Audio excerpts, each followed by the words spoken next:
Bonjour Briardi. Bonjour, Oui, donc vous êtes commandant de bord à Air Antilles, vous êtes également délégué syndical du SNPL. Alors, c'est exact. ma première question, hier, l'affaire Air Antilles a été traitée au tribunal. Le parquet a finalement requis un redressement judiciaire. Alors, il faudra attendre le délibéré, hein, le 2 février prochain. Alors, quel est votre état d'esprit? Êtes-vous confiant? On ne peut pas parler de confiance à ce stade-là parce que il est vrai que cette déclaration de cessation des paiements, elle intervient dans un contexte qui est connu, un actionnaire privé qui s'est montré défaillant sur le plan opérationnel. La mauvaise gestion qu'on a dénoncée ces derniers mois, elle aboutit malheureusement à la situation actuelle. C'est ce que nous redoutions, mais bon, on va dire qu'il n'y a pas de surprise en fait sur cet état de cessation des paiements. Les choses sont en train de changer. On a fini effectivement, l'intersyndicale a fini par être écouté par notre actionnaire majoritaire. Ils ont effectivement nommé un directeur général délégué qui a repris, on peut passer moi l'expression, le taureau par les cornes. Néanmoins, on avait averti que le temps était compté et voilà, la vraie question c'était est-ce qu'il était trop tard. On se retrouve maintenant en situation de cessation des paiements. Et effectivement, un redressement judiciaire a été demandé au tribunal. Les réquisitions du procureur suivent cette demande de redressement judiciaire. Maintenant, c'est au tribunal de décider. Alors, on ne peut pas parler de confiance parce que, effectivement, les salariés s'attendaient lors de cette audience à ce que, effectivement, l'actionnariat de la SEM Air-Antilles présente un plan de restructuration avec l'aboutissement de tractations avec des investisseurs potentiels. Il semblerait, de ce que nous comprenons, que discussions et tractations sont en cours effectivement de finalisation, mais on ne sait pas quoi, on ne sait pas qui. Donc oui, on ne peut pas parler de confiance à ce stade-là. Alors, vous avez parlé de gestion. Selon vous, qui est responsable de, de la gestion, de cette mauvaise gestion, j'ai envie de dire? Pourquoi Air Antilles se retrouve dans cette situation aujourd'hui?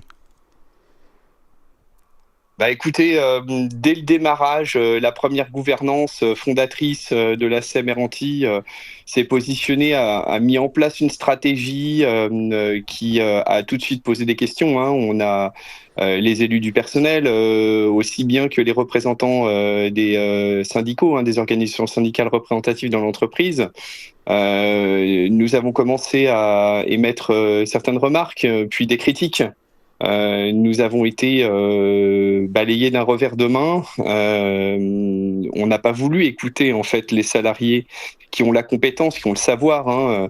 Il ne faut pas oublier que la Seine-Méranti vit sur les cendres de Caire. Caire, c'était 20 ans d'activité.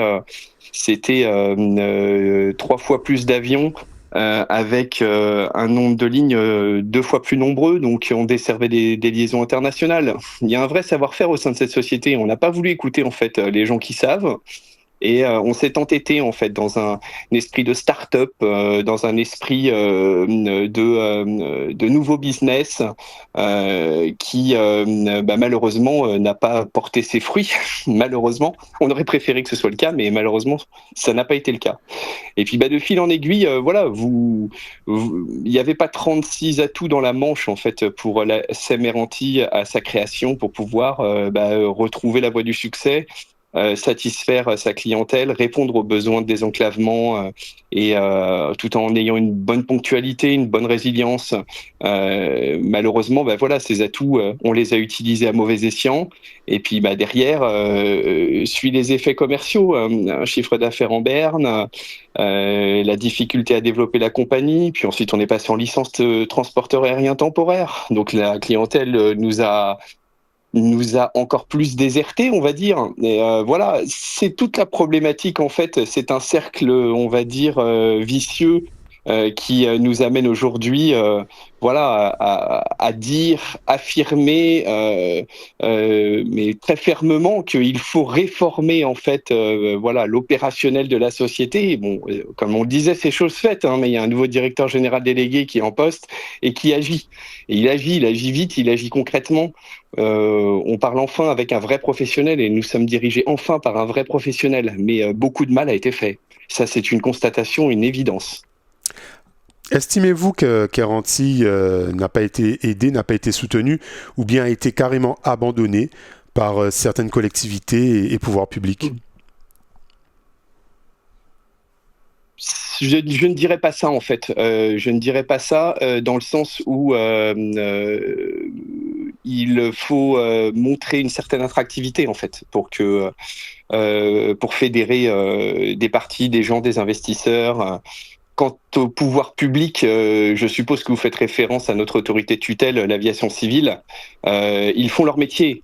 Ils font leur métier. Il y a un cadre réglementaire. Il y a effectivement des audits qui sont réalisés. Il y a une surveillance de la conformité qui est effectuée en permanence. Donc, je dirais que de ce côté-là, il y a pas forcément il y a aucun défaut en fait constaté. Après ça, il est vrai que maintenant que nous avons changé de gouvernance et maintenant que nous répondons de manière très proactive et puis que nous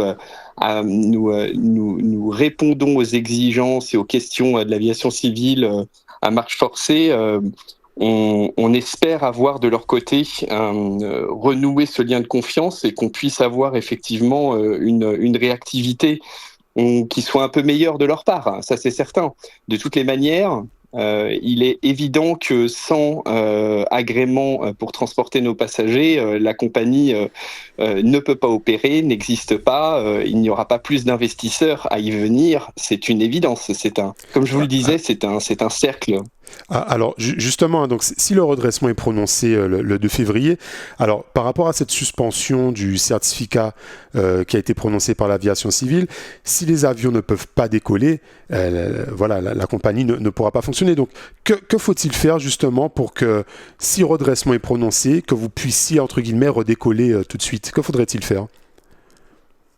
Mais on souhaiterait sortir, on espère pouvoir sortir d'un cercle vicieux pour rentrer dans un cercle vertueux.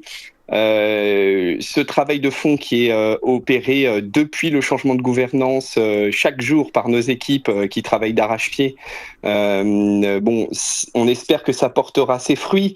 À un moment donné, effectivement, nous aurons retrouvé, nous aurons réussi à démontrer à notre autorité de tutelle que nous répondons de manière parfaitement nominale aux exigences qui sont celles de la réglementation et qui font l'objet de leur surveillance.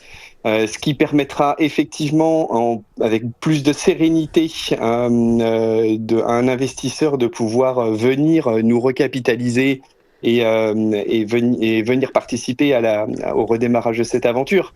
Donc, c'est l'un est lié avec l'autre. Donc, effectivement, le redressement judiciaire, il a tout son sens parce que les effets, en fait, les effets catastrophiques de cette première gouvernance qui nous a mis dans une errance de manière très concrète, en fait, maintenant, je pense que c'est une page qui est tournée.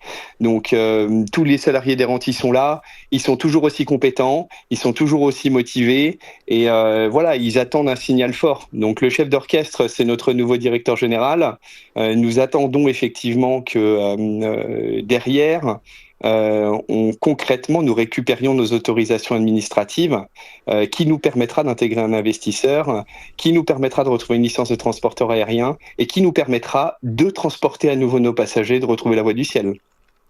Alors, si jamais, hein, je dis bien si jamais Airanti est amené à disparaître, quelles seraient les répercussions, évidemment, pour les employés, mais également pour les Saint-Martinois et la population d'une manière générale de Guadeloupe ou Martinique ou autre, qui souhaiteraient voyager, se rendre à Saint-Martin? Quelles seraient les répercussions? Les répercussions, on les connaît toutes, hein, elles sont à peu près immédiates. L'État tente effectivement de tenir à la raison effectivement le seul transporteur régional dans la Caraïbe, de l'appeler à mitiger ses tarifs. Mais il est évident que quand on se trouve en situation de monopole, bon bah on mène la politique tarifaire que l'on souhaite mener, hein, de manière libre et sans encombre. Ça, c'est quelque chose qui est complètement compréhensible. Il est évident que sur un marché régional comme celui de la Caraïbe, entre les îles françaises de la Caraïbe notamment, voilà, il y avait une offre de sièges qui vient de se réduire fortement d'une bonne quarantaine de pourcents avec l'arrêt des vols d'Air Antilles.